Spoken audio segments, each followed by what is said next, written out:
Salibonani unjani makadi. Hello everyone, welcome back to another broadcast of the African Diaspora News Channel with me, your host, Maritawana. Sitole Imale. If you're just joining us for the first time, you're most definitely welcome. Please do not hesitate to like, share, subscribe, and of course hit that notification bell for more content. Now, today I have a bit of a good news.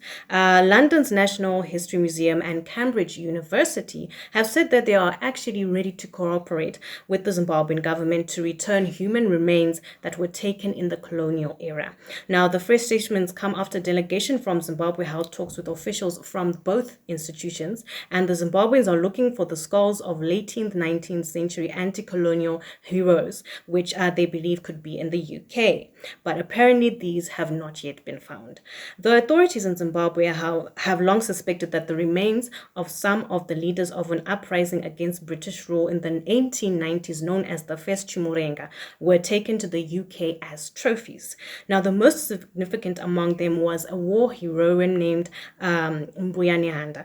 She was executed in what is now the capital, Harare, and is revered as a national heroine. Now, in doing a search of its archive, the National History Museum did uncover 11 remains that appear to be originally from Zimbabwe, but its records do not connect them with Mbuyanianda. These include 3 skulls taken in 1893, thought to be from Zimbabwe's second city, Bulawayo, as well as remains uncovered in mine shafts and archaeological digs and later donated. Now, Cambridge University's Ducksworth Laboratory has not been so specific, simply saying it has, and I quote, a small number of human remains from Zimbabwe. But in a statement sent to the BBC, it said it has not yet identified any of these belonging to first Chimurenga figures. The National History Museum, with 25,000 human remains, and the Duckworth Laboratory with 18,000 have some of the largest such archives in the world. These have come from a variety of sources, including archaeological excavations of ancient sites, but for many, the exact origins have been obscured by time. During the colonial era, body parts were sometimes removed from battlefields or actually dug up from graves, either as trophies for research into a now discredited scientific field. And in the 18th century, phrenology, which investigated the idea that human characteristics could be determined by the shape of the skull, was very popular in the UK and other parts of Europe. Phrenological societies would collect skulls to help develop the theory, which for some extended to racial classification. Some researchers then set out to show that skulls shaped indicate that people from different parts of the world were inherently inferior. Now, Zimbabwe's government believes that somehow the skulls of the country's heroes ended up in the archives of a British museum. Chief among them were spiritual leaders, including Charwe Nyakasikana, who became known as Mbuyanianda, as she was the medium of the revered ancestral spirit Neanda, and she was arrested after being accused of murdering a British official. Now, Hunter was then hanged and her body decapitated, if it is believed. And what happened next is not clear, but in recent years, Zimbabwean officials have made several public statements saying it ended up in the National History Museum.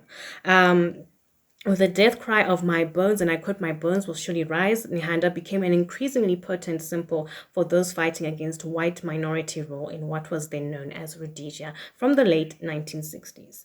Now, a 3-meter statue of Nihanda now stands over a major road in the center of Harare.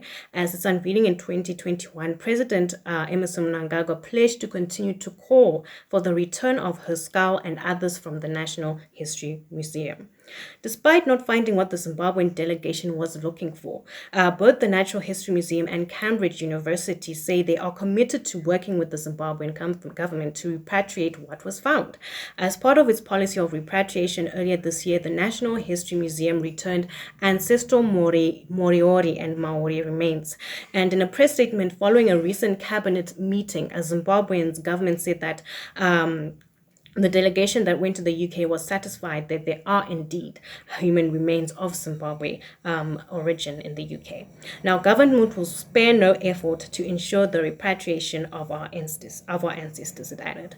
The Zimbabwean delegation also held talks with the British Museum, Oxford University's Pitt Rivers Museum, the University of Manchester Museum, and the UK's National Archives, but no details are given about what was discussed. Despite the lack of success in this trip to the UK, the historical significance to Zimbabwe of the remains of Nihanda and others means that the search will continue. How disappointing, but I do personally do hope that they eventually find the skull of Buya Nihanda. If it is not, apparently not somewhere here in Zimbabwe, if it is there in the UK museums. Hopefully, if it is found, it is not a fake. Please do let us know what you think in the comment section, and please do not hesitate to follow us on Facebook, Instagram, and Twitter at African Diaspora News Channel. And of course, you can find me, Maritawana, on Instagram and Twitter at Maritawana ZW. From me and the team, it's bye for now. Cheers!